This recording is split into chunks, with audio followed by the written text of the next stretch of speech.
Ang pagtitinapa, mahirap sa mahirap, pero nakakaraos din. Ako po'y 18 taon na nagtitinda ng tinapa. Ito po ang kinabubuhay namin. Awa ng Diyos po ay nakakaraos kami. Malaking tulong po sa amin itong pagtitinda ko ng tinapa. Binabalik-balikan po ang aming tinapa kasi po masarap ang lasa. Nasisiyahan po sila sa timpla namin. Marami po nagsasabi na doon sa ibang tapahan, iba po ang lasa. Kaya sila bumabalik-balik dito sa aming tapahan. Go-order sila.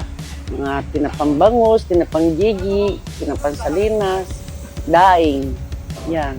Sa Rosario talaga ang kilalang tinapahan.